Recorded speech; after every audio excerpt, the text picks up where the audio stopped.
मुखान पंचाहे महादेव, आपके 5 मुख क्या हैं? भगवान के शंकर जी के 5 मुखों का नाम भागवत जी में है। और देखो कितना अद्भुत वर्णन किया है। जो भगवान शंकर के 5 मुखों का नाम रोज ले लेते हैं, उनको रोजाना शिव पुराण की कथा सुनने का फल प्राप्त होता है। ऐसा लिंग पुराण के अंतर्गत वर्णन है। उनको रुद्राभिषेक करने का फल प्राप्त होता है।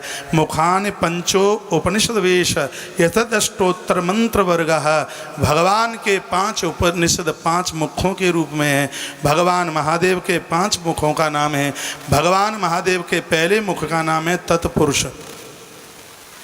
जब शंकर जी की गायत्री जपी जाती है तो कहा जाता है तत्पुरुषाय विद्महे महादेवाय धीमहि तन्नो रुद्र प्रचोदयात्। भगवान महादेव के प्रथम मुख का नाम है तत्पुरुष, दूसरे मुख का नाम है अघोर, तीसरे मुख का नाम है सद्योजात।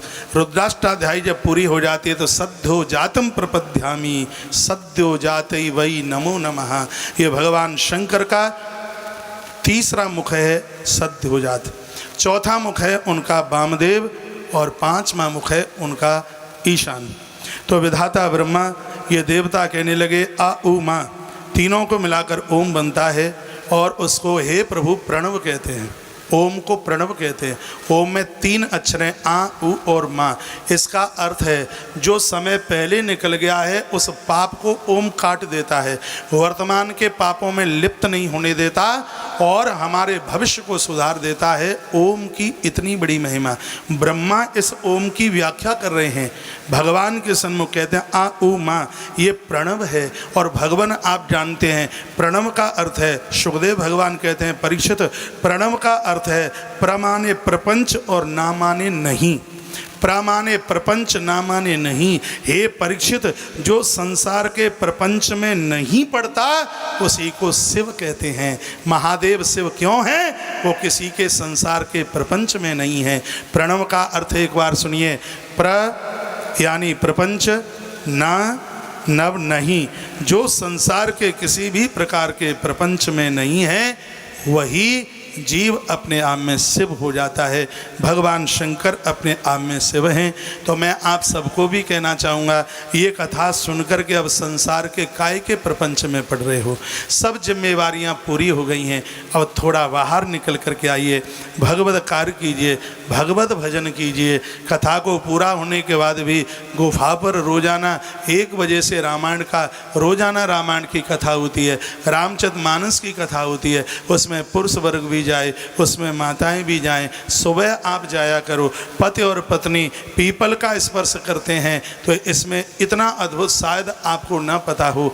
जैसा कि ग्रंथों में वर्णन है कि पति और पत्नी दोनों पीपल के वृक्ष की परिक्रमा प्रदक्षिणा हर शनिवार को करते हैं। ऐसी नारी की मांग का सिंदूर कभी उजड़ नहीं सकता। गुफा आश्रम पर 100 साल पुराना ऐसा पीपल का पेड़, मैं क्या बताऊं, आपने तो वो सब देखा ही है।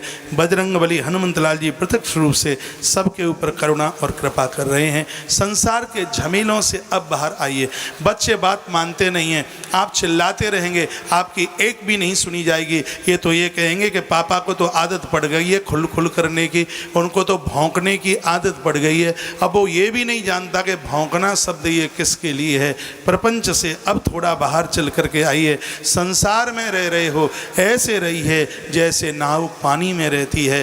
पानी नाव में आ जाएगा तो नौका डूब जाएगी। आपके अंदर, हमारे अंदर भी संसार आके बैठ जाएगा तो ये जिंदगी की नाव भी डूब जाएगी। भगवान शंकर के नाम के व्याख्यान में विधाता ब्रह्मा ने जो कहा, सुखदेव भगवान ने वही राजा परीक्षित को सुना दिया। सागर का मंथन शुरू हो गया क्योंकि जहर भगवान शंकर पी गए। सुनिए, भगवान महादेव ने विष पिया, भरकुटी चढ़ गई, कंठ नीला हो गया, नाम हो गया बोले नीलकंठ भगवान की जय हो। कंठ में जहर विष नीचे लेके नहीं गए। भले लोग तो वही हैं कि जहर बुराई का नाम है और बुराइयों को कभी पेट में मत रखिए। इधर से सुनो उधर से निकाल दो, कंठ से नीचे कभी बुराइयों को लेके मन जाना। अरे आपस में एक समाज में, एक परिवार में कोई कहता है, कोई सुनता है। आप गांठ बांध करके बैठ जाएंगे उसने ऐसा कैसे कह दिया, तो समाज कट जाएगा, समाज बिल्कुल टूट जाएगा। समाज परिवार तो तब चलते हैं जब लकीर पत्थर की नहीं, लकीर पानी की बने। एक कटोरे में पानी भरना और उसके ऊपर ऐसे उंगली निकालना, आप देखेंगे वो उंगली के द्वारा आगे रेखा बनती जाएगी और संग ही संग पीछे मिटती जाएगी। अरे परिवार समाज को तो, खानदान को तो पानी की लकीर बनाइए। आगे किसी ने कहा, पीछे ने किसी ने सुना और उसको भूला, उसको आप पत्थर की लकीर बना दोगे तो परिवार बिल्कुल, समाज बिल्कुल बिखर जाएगा। क्या अद्भुत कथाओं का वर्णन। भगवान शंकर ने विष को कंठ में रखा, नीचे लेकर के नहीं गए, भ्रकुटी चढ़ गई। भगवान नारायण ने देखा, नारायण की आंख में आंसू आ गए। कहा प्रभु आपने जगत हित के लिए विष पिया है। कथा कहती है, सुखदेव भगवान कहते हैं, हे राजन परीक्षित, समाज के उद्धार कल्याण के लिए यदि विष भी पीना पड़े तो जहर पी लेना चाहिए। समाज को कभी खत्म न होने दें, समाज को कभी उजड़ने न दें। जो समाज को बचा करके रखता है परीक्षित, उसी को महादेव कहते हैं। समाज को बचाने के लिए तुम्हें जहर भी पीना पड़ेगा, विष का प्याला भी लगाना पड़ेगा, सहर्ष स्वीकार कर लेना। जहर पी के भी यदि समाज बचता है तो समाज को बचाने की कोशिश कीजिए। हे परीक्षित, भगवान की भ्रकुटी चढ़ गई, आंखें चढ़ गई, नारायण रो पड़े और भगवान नारायण ने कहा, हे प्रभु महादेव, जगत कल्याण के लिए तुमने विष पिया है, ये बदला रहेगा। द्वापर में मैं कृष्ण बन करके आऊँगा, तुम मेरी वेणु बनोगे और मेरे अधरों पर बैठ करके तुम अधरामृत का पान करते रहोगे। भगवान शंकर कृष्ण की बांसुरी द्वापर में आकर के बने। श्रीधर जी महाराज ने श्रीधर टीका में ऐसा वर्णन किया है। और भगवान श्री कृष्ण ने अपने अधरों का अमृत पिला करके उस ऋण से मुक्ति पाई है। ऐसी अद्भुत कथा का भैया वर्णन किया गया। जहर शंकर पी गए, उसके तत्पश्चात ये चलता रहा मंथन, और इस मंथन में क्या निकला, ततई उच्च श्रवा नाम हयो भूचंद्र पांडुरः। इसमें उच्च श्रवा नाम का घोड़ा निकला जो कि ये राजा बलि को दे दिया गया। ततः एरावतो नाम वारणेन्दु विनिर्गतः। एरावत नाम का हाथी निकला है, वह देवताओं को दे दिया गया, इंद्र को दिया। अब इंद्र को क्यों दिया गया, इस हाथी की बड़ी पहचान है। ये हाथी जिसके पक्ष में होगा, अमृत भी उसके पक्ष में होगा। मुझे बिना अध्यात्म कथा के आनंद ही नहीं आता कहने में। व्याख्यान इसमें निकाला, हाथी की महिमा है सूंड लंबी और पूंछ छोटी है। जिसको इज्जत की सूंड लंबी, संस्कारों की सूंड लंबी होगी और प्रतिष्ठा की पूंछ छोटी होगी, अमृत परमात्मा उसके ही पक्ष में होगा। इसलिए हाथी इंद्र के पक्ष में चला गया। उसके तत्पश्चात फिर कहा गया कि इसमें से पारजात, पारजात कहते हैं कल्प वृक्ष, कल्प वृक्ष निकला जो कि देवताओं को मिला। और उसके तत्पश्चात फिर इसमें से क्या निकला, गाव पंच पवित्राणी बसंतो मधुमाधो। सागर मंथन में से वसंत ऋतु निकली। जो चैत्र का महीना है ना, शिव महारात्रि से लेकर के और ये हनुमान जयंती तक का जो समय है, कल की हनुमान प्राकट सा, ये जो दिन हैं जिस सागर में से निकले। भागवत में लिखा है कि मधुमाधभो वसंतो हो, ये वसंत ऋतु है, ये समुद्र के मंथन से निकला। गाभा पंच पवित्राणी, पूरी धरती को पवित्र करने वाली 5 गैया समुद्र में से निकली। 5 गाय निकली। 5 गायों के नाम, 5 गायों के नाम हरवंश पुराण में विस्तार पूर्वक दिए गए हैं। पहली गैया है नंदिनी, दूसरी का नाम है सुरभि, तीसरी का नाम है बहुला, चौथी का नाम है सुभद्रा और 5वीं का नाम है सुशीला। उस समय 5 ही महात्मा आश्रम वाले थे। एक महात्मा थे वशिष्ठ, दूसरे थे गौतम, तीसरे थे महात्मा जमदग्नि और चौथे थे महात्मा भरद्वाज और 5 में थे महात्मा असित। इसलिए 5 गैया 5 महात्माओं को दी गई। पहली गाय जो नंदिनी थी वो गुरुदेव वशिष्ठ को दी गई। सुरभि नाम की जो गैया थी वो महात्मा गौतम को दी गई। बहुला नाम की गैया थी वो जमदग्नि महात्मा को दी गई। और सुभद्रा नाम की जो गैया थी वो महात्मा भरद्वाज को दी गई। और सुशीला नाम की जो गाय थी वो महात्मा असित को दी गई। तो यहाँ पर लिखा है गाभ पंच पवित्राणी वसंतो मधुमाधव। ऐसी सुंदर सी 5 गैया निकली। और इसमें से क्या निकला, इसमें से तत्पश्चात स्वयं माँ भगवती लक्ष्मी रमा तो निकली लक्ष्मी, जिन्होंने भगवान का वर्णन किया। और तस्याम देवाश्रमान वा मोहिता संतस प्रहा चक्रे। इसमें से सबको पता है कि इसमें से स्वयं अमृत निकला। जैसे ही अमृत निकला, देखो एक क्या नई अद्भुत कथा है। जैसे ही अमृत निकला, विधाता ब्रह्मा जी ने कहा देखो अमृत निकला है, सबसे पहले भगवान नारायण को ये घट उनको परोसो, ये उनको दो। जैसे ही अमृत का कुंभ कलश निकला, देवताओं ने वह अमृत कलश भगवान नारायण के हाथ में रख दिया। भगवान नारायण इतने गदगद हो गए, इतने प्रसन्न हो गए कि वो घट में झांकने लगे कि इसमें अमृत कितना है। अमृत को देखकर भगवान नारायण इतने रो पड़े कि भगवान नारायण की आंख के अश्रु बिंदु उस अमृत घट में जाकर के गिरे और देखते ही देखते अमृत कुंभ में से विशाल तुलसी का वृक्ष प्रकट हो गया। बोलिए तुलसी मैया की जय हो। दो चीजें भगवान की आंख से निकली, एक रुद्राक्ष महादेव की आंख से प्रकट हुआ है।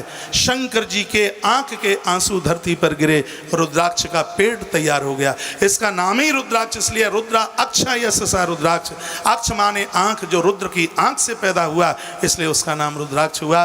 ये तुलसी भी भगवान नारायण की आंख के आंसू उस अमृत कुंभ में जाकर के गिरे और उसमें से तुलसी का पेड़ तैयार हो गया।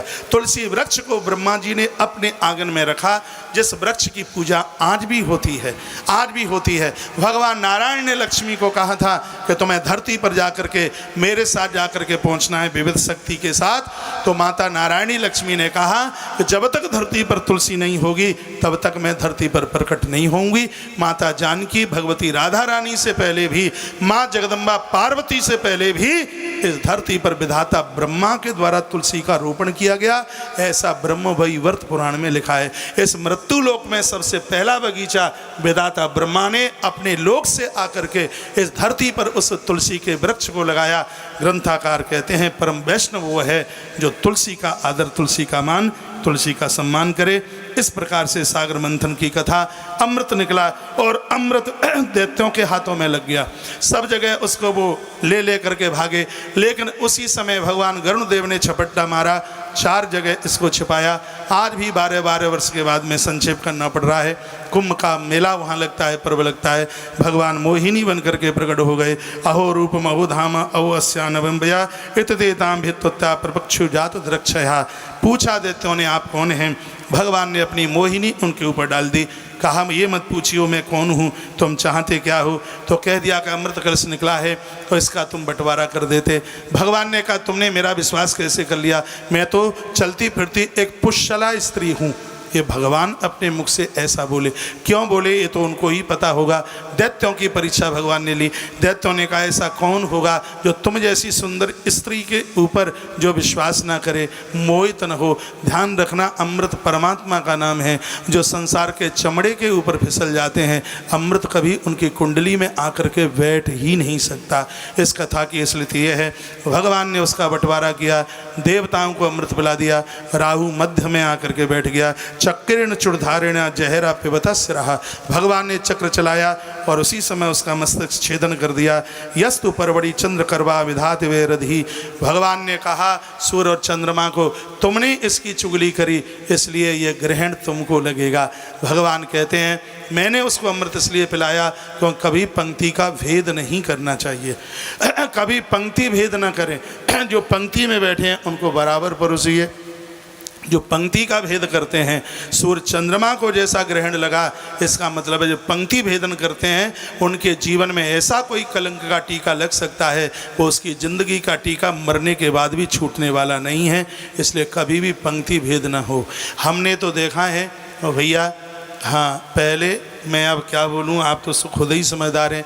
कुएँ का मुहूर्त होता था। कुएँ का मुहूर्त आपने देखा होगा, उसमें गुड़ बढ़ता था। भूल नहीं गए हैं आप? कुएँ का मुहूर्त नहीं तुम्हें पता तो फिर तुम यहाँ के नहीं लंदन के जन्मे हैं। कुएँ का जो मुहूर्त होता था उसमें गुड़ बढ़ता था। बड़े बड़े होशियार लोग गुड़ बांटते थे। महाराज हम जैसे लोगों की कनपटी में थप चल द्वारा आ गया, वो अपने भतीजे को 4-4 बार डेला धर दे, महाराज बाबा डेला भर भर के दे दे, हमारी तो कनपटी सेक दे, द्वारा आया है। हमने कहा बाबा 23 सौगंध हम तो एक ही बार आए हैं। ऐसा पंक्ति भेद जीवन में कभी भी नहीं होना चाहिए। अब ये तो तुम समझ लोगे गुड़ बांटने वाले कौन थे। हाँ मैं कोई नाम थोड़ी बता रहा हूँ, वो तो आपको पता होगा। बोलो बांके बिहारी लाल की जय हो। लेकिन मैं व्यासपीठ से बोल रहा हूँ, भले ही मेरी उम्र 8 साल की हो, मैं भूलता नहीं हूँ। मेरी कनपटी पे थप्पड़ पड़ा होगा गुड़ के लिए, इसलिए मुझे वो बात अभी भी याद है। एक भी बार नहीं मिला और मैंने देखा अपने भतीजे को भर भर मारा जैसे ऐसे डेल। 4 बार कह लल्लू एक बार और आ जा पीछे थे। बोलो बांके बिहारी लाल की जय हो। पंक्ति भेद नहीं होना चाहिए कभी भी। कथा तो हमारी और आपकी है। ये मैंने पहले ही बोल दिया है, दूसरे की किसी की कथा समझो तो ऐसी दोपहरी में कभी भी परेशान मत होना। ये कथा मेरी है, ये कथा आपकी है, पांडाल में बैठे हुए किसी और भी तीसरे की कथा है। ये कथा हम अपनी कथा समझेंगे तभी ये कथा हमारा आत्मकल्याण करेगी। भगवान ने कहा कि मैंने राहु को इसलिए अमृत पिलाया, जगत को बताना चाहता था कि वो पंक्ति भेद ना करे। यदि पंक्ति भेद करेगा तो जैसे चंद्र और सूर्य ग्रहण, राहु चंद्र सूर्य ग्रहण के रूप में लगता है, उस व्यक्ति के ऊपर भी कोई ऐसा कलंक का टीका लगेगा। परीक्षित मरते दम तक उस कलंक के टीके से वो निवृत्त नहीं हो पाएगा।